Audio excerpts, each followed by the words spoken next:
Hi guys, welcome back to the channel. तो जैसे कि सबको पता ही है, IBPS क्लर्क का रिज़ल्ट आउट हो गया है और जिसका सिलेक्शन हो गया है उसको बहुत बहुत कंग्रेचुलेशंस। एंड जिसका नहीं हुआ है, आपको होप नहीं छोड़नी है, दोबारा से तैयारी करिए। बैंकिंग में ऑप्शंस बहुत रहते हैं कि आपके पास बहुत सारे नोटिफिकेशंस आते हैं एग्ज़ाम निकालने के लिए। तो आज हम बात करते हैं, जैसे कि मेरे पास बहुत सारी क्वेरी आ रही थी कि IBPS क्लर्क की हम ज्वाइन करेंगे तो लेटेस्ट सैलरी हमको क्या मिलेगी। बहुत बच्चों को कमेंट्स आ रहे हैं, सैलरी के लिए तो सब परेशान रहते हैं। तो आज हम बात करते हैं कि आप ज्वाइन करेंगे आपको क्या सैलरी मिलेगी। तो सब सारी बैंक्स की अप्रॉक्सीमेट 100, 200, 500 ऊपर नीचे होती रहती हैं, लेकिन मोटा मोटा इतनी ही मिलेगी। तो मैं आपको अपनी सैलरी स्लिप दिखाने जा रहा हूँ, जो कि है फरवरी लास्ट मंथ की। और तो शुरू करते हैं। तो ये रही मेरी सैलरी स्लिप, इस पर आते हैं हम। तो आपको पता है बेसिक हमारी 26,730 है।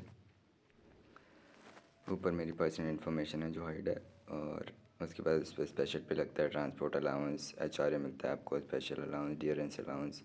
अब ये सब डिटेल में आपको पता ही होगा क्या है, सब पे स्पेशल DA ये सब मिलता है। उसके बाद आप आते हैं, ये सारी बैंक्स में आपको सेम ही मिलेगी जितने भी आपकी अलाउंसेज हैं। अब जाते हैं adjustment to previous month. Adjustment for previous month वाले में, जो जैसे इंडियन बैंक की सैलरी स्लिप है, मैं इंडियन बैंक में हूँ, तो उसमें जो कैश हैंडल करता है उसे कैश अलाउंस मिलता है स्पेशल पे, वो यहाँ एडजस्ट होता है। ये 1080, तो लमसम तो 1400 के आसपास। तो ये आपकी ग्रॉस सैलरी इतनी हो गई जो आपको हर बैंक में मिलेगी ग्रॉस सैलरी। जो अगर आप कैश पे बैठते हैं, मोस्टली न्यू ज्वाइनी जो इंडियन बैंक ज्वाइन करते हैं कैश पे ही बैठते हैं, तो ये आपको कैश अलाउंस मिलता है जो आपको अपने HR कनेक्ट से क्लेम करना रहता है। उसके बाद आपकी सैलरी स्लिप में ऐड हो के आता है। तो आपकी ग्रॉस इनकम ये हो जाती है 50,000 के आसपास ग्रॉस। तो ठीक ठाक ही सैलरी है ग्रॉस। और उसके बाद आपके कुछ डिडक्शंस होते हैं, डिडक्शन देख लेते हैं। ये आपका फर्स्ट डिडक्शन तो NPS हो गया। और उसके बाद डेथ रिलीफ, कोई डिसीज़ हो जाता है अपने यहाँ, तो उसको डेथ रिलीफ में कंट्रीब्यूशन देना पड़ता है। ये आपका यूनियन कंट्रीब्यूशन, जो आप अभी थोड़े ही दिनों में, मुझे लगता है यूनियन के ग्रुप्स बन जाएंगे, आप यूनियन ग्रुप ज्वाइन कर लेंगे। तो डिडक्शन के बाद आपकी नेट इन सैलरी इतनी आएगी 46,238। तो इसके अलावा अगर आप कैश पे नहीं बैठते हैं जैसे बाकी बैंक्स में बताया, तो मैंने आपको बताया 44K प्लस इतनी आपकी इन हैंड सैलरी मिलेगी जब आप ज्वाइन करेंगे 44 के अराउंड।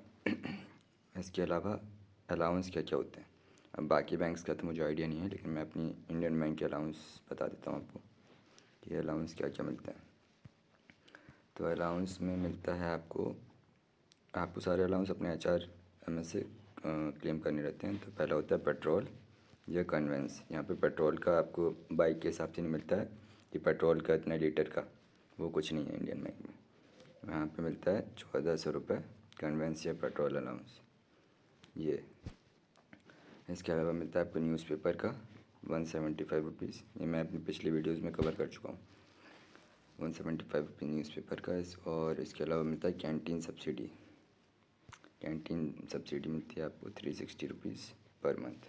तो ये मोटा मोटा आपका 2000 रुपीज़ आपको अलाउंस के रूप में मिलता है। अलाउंस कम है, बहुत कम है जिस हिसाब से खर्चे हैं और काम है क्लर्क का।